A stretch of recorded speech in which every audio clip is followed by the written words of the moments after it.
Nuestro primer invitado es el doctor don Alberto Fernández Jaén.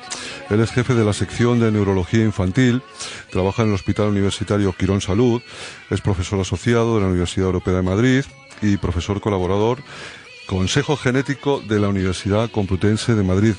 Doctor Fernández Jaén, buenas tardes. Hola, buenas tardes. ¿No se aburre usted? No, ni quiero tampoco. Ni quiere usted tampoco. La verdad es que la cantidad de profesionales extraordinarios que pasan por este programa, que tienen una cantidad de cargos que no sé cómo les da tiempo, pero es que encima lo hacen bien. Bueno, no sé si bien, pero con ganas desde luego. Con ganas desde luego. Muchas horas. Para tratar realmente este tipo de patologías, ganas hay que tener tanto por la persona que convive con esa enfermedad como con la persona que ayuda a superarla. Si le parece, doctor, vamos a hacer una breve introducción a los trastornos del neurodesarrollo para situarnos y luego hablaremos del déficit de atención, del TDAH. Los trastornos del neurodesarrollo, el acrónimo es TND, son alteraciones o retrasos en el desarrollo del sistema nervioso central. ¿Dónde se manifiestan y de qué forma generalmente? Se pueden manifestar en diferentes áreas. En este momento, dentro de los trastornos del neurodesarrollo, incluimos diferentes trastornos o patologías como la discapacidad intelectual, los trastornos del espectro autista, los trastornos específicos del aprendizaje, los trastornos de la coordinación y el propio trastorno por déficit de atención, hiperactividad. Y se manifiestan pues atendiendo a cada trastorno de una forma sintomática muy diferente, pero al fin y al cabo con un desarrollo madurativo inapropiado en diferentes áreas que van a ser los que van a tipificar y establecer el diagnóstico del paciente. Su propia terminología al final anticipa tres características muy relevantes, ¿no?, de estos trastornos. Anticipa, uno, que el origen es neurológico; dos, que el desarrollo del sistema nervioso va a condicionar una expresión clínica o sintomática diferente a lo largo de la edad del paciente; y la tercera y la más importante posiblemente es que genera un trastorno, que genera una disfunción en la calidad de vida del paciente. Entre las características básicas de este tipo de trastornos, ¿cuáles podríamos señalar? Entre las características básicas del trastorno es lo que comentamos. Uno, que lo vamos a poder anticipar de una forma muy temprana, ya en edades tempranas, como digo, del niño. Otro, que va a tener una sintomatología que puede estar presente en la población general, pero que va a aparecer de una forma a veces muy acusada en estos críos. Y la tercera, insisto, y que para mi gusto, y siempre lo comento, es la más importante, es que altera la adaptación social, la adaptación escolar, el aprendizaje, la autoestima o la calidad de vida del niño. ¿Hay una compleja limitación entre el TND y la normalidad? Y no me gusta lo de utilizar normalidad. Sí, a mí tampoco me gusta nada. El término normalidad yo creo que excluye el entendimiento de la diversidad social y educativa, y la diversidad social y educativa es la norma y la normalidad. Pero hay unas fronteras muy difusas entre lo que es un trastorno del desarrollo y a veces la normalidad. Simplemente cuando tomamos, por ejemplo, de referencia a la discapacidad intelectual, indudablemente hay individuos con discapacidad intelectual. Hay individuos que tienen un funcionamiento cognitivo límite y hay individuos que tienen un funcionamiento cognitivo bajo, y establecer esos límites a veces es complejo. Antes, este tipo de trastornos se llamaban trastornos del comportamiento de las emociones de comienzo habitual en la infancia y adolescencia, trastornos del desarrollo psicológico, es decir, hubo una serie de nomenclaturas hasta acabar con trastornos del neurodesarrollo. ¿Por qué hubo esta evolución? Bueno, porque a medida que tenemos más conciencias, evidencias biológicas, genéticas, en neuroimagen, etcétera, pues hemos ido aprendiendo cómo muchos de esos trastornos pues no tenían un componente ambiental bajo o tenían un componente educativo pobre, y se sustentaban básicamente en aspectos meramente neurológicos de origen subyacente en la genética. Y eso ha obligado a cambiar esas clasificaciones históricamente en estas últimas décadas. Yo me acuerdo en mi colegio que había niños traviesos, ahora son todos hiperactivos. Travieso y hiperactivo son dos cosas realmente diferentes, ¿no? Claro. Uno puede ser un chico centrado con una capacidad de atención y autocontrol estupenda, y ser un chico inquieto con inquietudes, nervioso, ansioso, travieso o tranquilo, y eso no tiene nada que ver con un trastorno por déficit de atención, por ejemplo. El trastorno por déficit de atención es en su base una baja capacidad de atención, una baja capacidad de autocontrol que no está justificada por la competencia intelectual o por el desarrollo neurológico del niño, y que genera una pérdida de bienestar en el individuo. Su origen puede ser ambiental, genético o incluso probablemente multifactorial. ¿Qué es más genético o más ambiental? Muchísimo más genético. Es una carga genética elevadísima. Pues eso es lo que yo no entiendo. Porque si fuera como otras enfermedades que la epigenética fuera por factores ambientales en los últimos años, vale, pero ¿en mi época había menos niños hiperactivos genéticamente que los niños de ahora? ¿O no se diagnosticaban?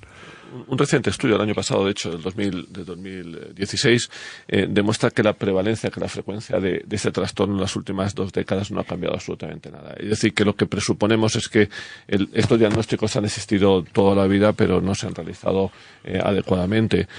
Antes comentábamos que siempre ha habido chicos traviesos, posiblemente siempre ha habido chicos disléxicos, y posiblemente siempre ha habido chicos autistas, y posiblemente siempre ha habido chicos con déficit de atención, y muchos de ellos se diagnosticaban bien, y otras veces no. Hace no mucho hicimos un programa sobre el síndrome del alcoholismo fetal. Muchos de los niños de los países del este presentaban este cuadro, o sea que la ingesta del alcohol es favorecedora a este síndrome. Posiblemente sea la causal más frecuente y más frecuentemente prevenible de cualquier trastorno del neurodesarrollo. Con lo cual, desde que estamos adoptando familias o niños con una probable exposición intrauterina al alcohol, pues realmente estamos importando una población más predispuesta a tener cualquier trastorno del neurodesarrollo, no solamente trastorno por déficit de atención, también en esos chicos estamos viendo discapacidades intelectuales generalmente leves, afortunadamente estamos viendo trastornos del espectro autista. ¿También discapacidad intelectual estaría dentro de los trastornos del neurodesarrollo? Absolutamente. Cuando hablamos de discapacidad intelectual estábamos hablando de niños mongólicos. ¿Es esto? ¿Este tipo de...? Bueno, la discapacidad intelectual es tener una capacidad intelectual, como su propio nombre indica, un cociente intelectual por debajo de 70-75 y asociadamente tener una dificultad en las capacidades adaptativas, bien a nivel conceptual, es decir, aprendizaje, bien a nivel social, en sus relaciones personales, o bien a nivel adaptativo en cuanto a lo que estableceríamos como dependencia o autonomía o no autonomía e independencia, ¿no?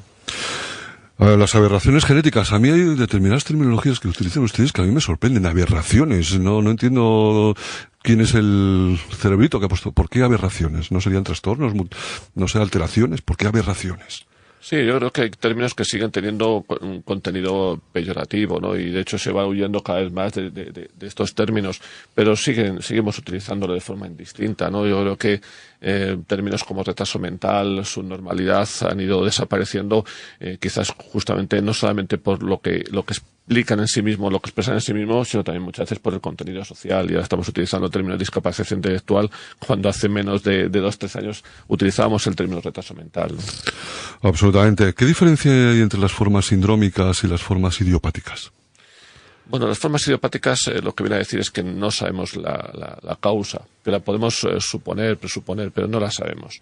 Las formas sindrómicas, criptogénicas, sintomáticas, estamos diciendo que la causa de este trastorno del neurodesarrollo es conocida. La mayor parte de las veces de esas formas conocidas subyace en un 60% de los casos una alteración genética. Dentro de las formas idiopáticas probablemente también subyacen formas genéticas, quizá porque no las hemos estudiado adecuadamente, quizás todavía porque no conocemos todo lo que nos gustaría conocer de esta maravillosa genética. Las seguimos llamando idiopáticas por no haber identificado o sospechado esa causa. ¿Por qué es tan controvertida esta enfermedad en Estados Unidos? Hay realmente dos vías, de profesionales que dicen que el TDAH es real, otros que dicen que es inventado. ¿Por qué? ¿Qué ocurre aquí? El desconocimiento.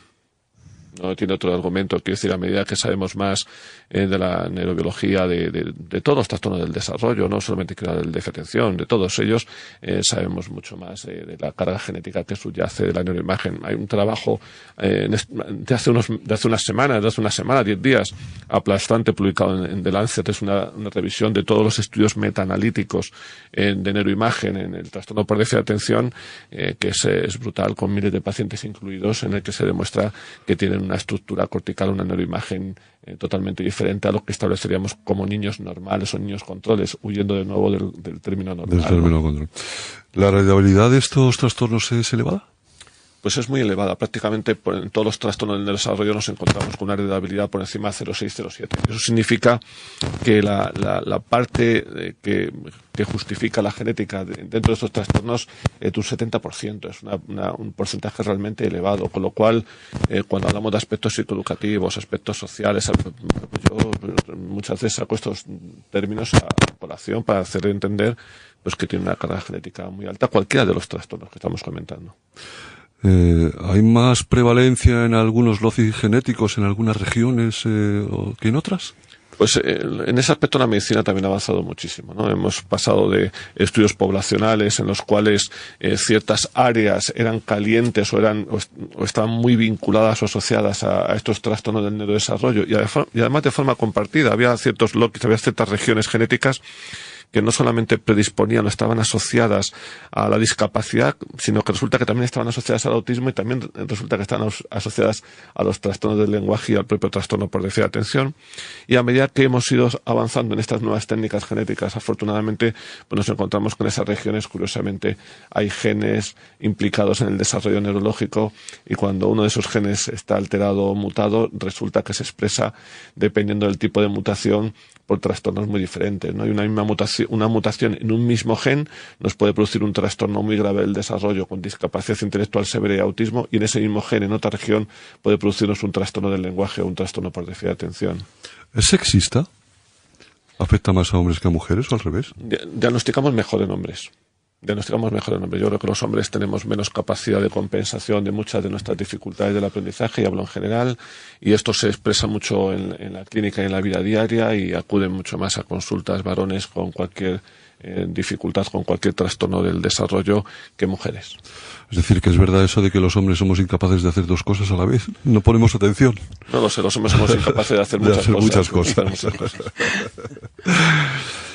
Doctor, ¿cuál sería? Sabemos que la causa real no la conocemos, pero ¿qué sería? ¿Una combinación de factores? ¿Y cuáles podrían ser las posibilidades más probables que causaran el TDAH?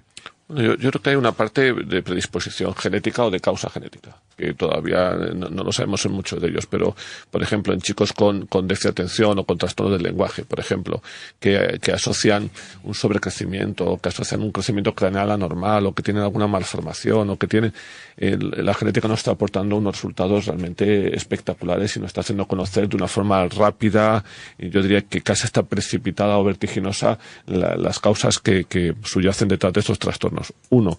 Pero luego tenemos que recordar que lo que indica el término disfunción es una dificultad para adaptarnos al entorno, con lo cual un entorno tóxico va a hacer que mi capacidad de adaptación con mis propias dificultades sea peor.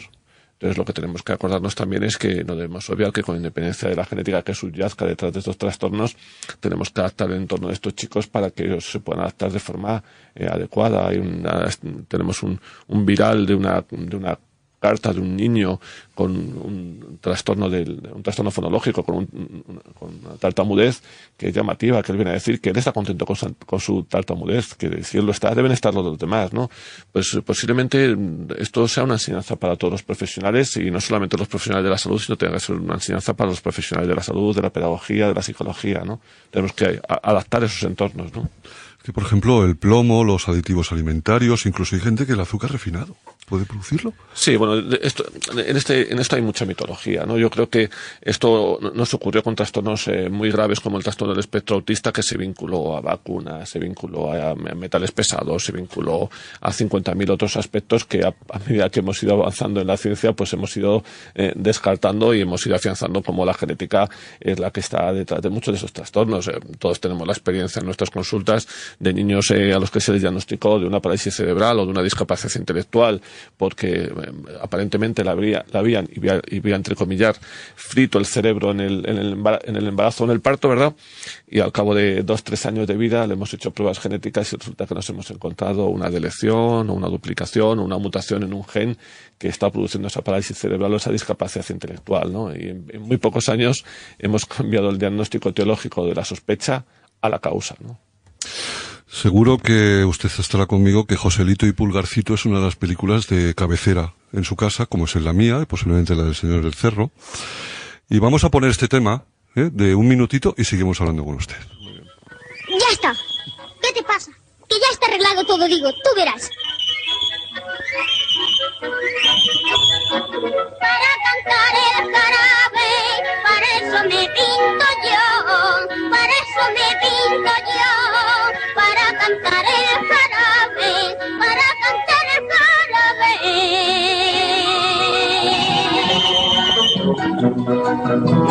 Para rezar el rosario, mi hermano el que se murió, ese sí era santulario, no pícaro como yo, para rezar el rosario.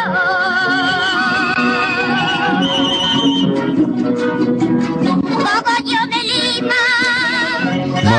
Madre mía, si seguimos así no sé dónde vamos a acabar. Doctor, vamos a seguir hablando del déficit de atención. Primero, ¿por qué el acrónimo TDAH? ¿Es una palabra inglesa o...?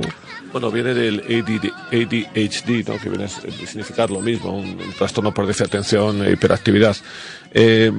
Incluso ese acrónimo ha ido cambiando y va a ir cambiando, estoy convencido, ¿no? Yo creo que hace 2 décadas se empezó a hablar de este trastorno, aunque había un reconocimiento de casos con mucha hiperactividad y con mucha inatención en décadas anteriores, y esa tipificación ha ido cambiando a medida que hemos ido observando, como por ejemplo los problemas de atención son mucho más acusados que los propios problemas de hiperactividad. Hace 2 décadas se da una importancia enorme al componente de autocontrol, en el cual el niño intranquilo, molesto, era tipificado, y ahora vemos como el componente de atención es incluso mucho más prevalente, mucho más frecuente, y nos encontramos chicos que tienen un bajo rendimiento escolar, no por tener una dislexia, sino porque el chico a los 5 minutos está inatento, ¿no?